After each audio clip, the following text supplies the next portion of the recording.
ሰላም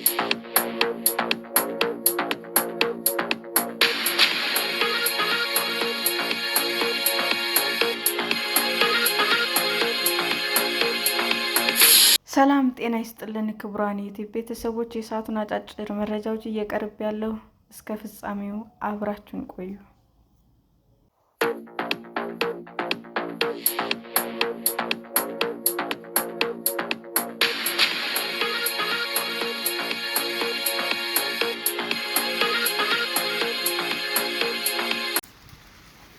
ተማሪው የተኮሰባት መምህርት $10 ሚሊዮን ካሳ እንዲከፈላት ተወሰነ።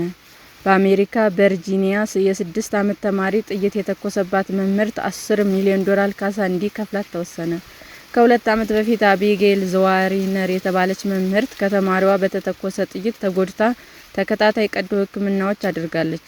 የሞትኩ መስሎኝ ነበር ስትል ምስክርነቷን የሰጠችው አቢጌል የትምህርት ቤቱ ምክትል አስተዳዳሪ ኢቦኒ ፓርከርን ከሳለች። የትምህርት ቤቱ ምክትል አስተዳዳሪ የ6 ዓመቱ ታዳጊ መሳሪያ ይዞ ትምህርት ቤት ሄዶ ሊሆን እንደሚችል ጠቁማ ሲሰጥ እርምጃ ባለመውሰዷ ነው የተከሰሰችው። 3 ወንዶችና 4 ሴቶች ያሉበት የፍርድ ውሳኔ ሰጪ ቡድን እንዳለው የምክትል አስተዳዳሪዎች ችላ ባይነት መምህርቷን ለጉዳት አጋልጧል። እንደ አውሮፓውያን አቆጣጠር ጥር 2023 በቻርኒንግ የመጀመሪያ ደረጃ ትምህርት ቤት አቢጌል እያስተማረች ሳለ ከተማሪዋ ጥይት ተተኩሶባታል። ጥይቱ በክንዷ በኩል አልፎ ደረቷን መቷታል። የልጁ ፊት አሁንም ድረስ ትዝ ይለኛል ስትል መምህርቷ ቅጽበቱን ትገልጻለች። ምክትል አስተዳዳሪዋ ከ45 ደቂቃዎች በፊት ተማሪው መሳሪያ ይዟል የሚል ጥቆማ ደርሷት ነበር። በግዴለሽነት ክስ ተመስርቶበታል። ክሱ በጣም አስከፊ በመሆኑ መንገድ የሰው ሕይወት ለአደጋ አጋልጧል ይላል። መምህርቴ ለምክትል አስተዳዳሪዋ ተማሪውን ነውጠኛነትን እያሳየ ነው ብላ ጥቆማ ሰጥታለች።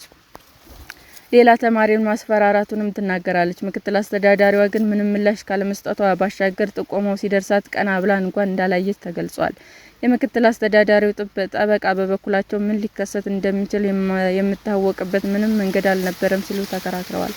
መምህርቷ የደረሰባትን ጉዳት እንዳጋነነችም ለፍርድ ቤት ገልጸዋል። ከሲቪል የፍርድ ቤት ሂደት በኋላ የወንጀል ክስ ይመሰረታል። ምክትል አስተዳዳሪዋ የልጆችን ደህንነት ችላ ማለት ጨምሮ 8 ክሶች ይቀርቡባታል። የልጆችን ደህንነት ችላ ማለት በ5 ዓመት እስራት ያስቀጣል። የልጆች እናት በችላ ባይነትና የመሳሪያ አያያዝ ሕግን በመጣስ የ4 ዓመት እስራት ተፈርዶባታል። ልጁ ላይ ክስ አልተመሰረተም። ዘመዶቹ ጋር እንዲቆይ ተደርጎ ወደ ሌላ ትምህርት ቤት ተዘዋውሯል። ሰላም ጤና ይስጥልን ውድ የዩቲዩብ ቤተሰቦቼ እንዴት ናችሁ? አዲስ ጀማሪ ነኝና ሰብስክራይብ ያደረጋችሁ አበረታቱኝ። አመሰግናለሁ። ብርሃን የዩቲዩብ አድማጮቻችን ለሰዓቱ ያቀረብኩላችሁ አጫጭር መረጃዎች ይህንን ይመስል ነበር። በሌላ መረጃ እስክንገናኝ ሼር፣ ላይክ፣ ሰብስክራይብ እንዲሁም ቢቀርብልን የምትሉት መረጃ ካለ ኮሜንት እያደረጋችሁ ቸር ቆዩን።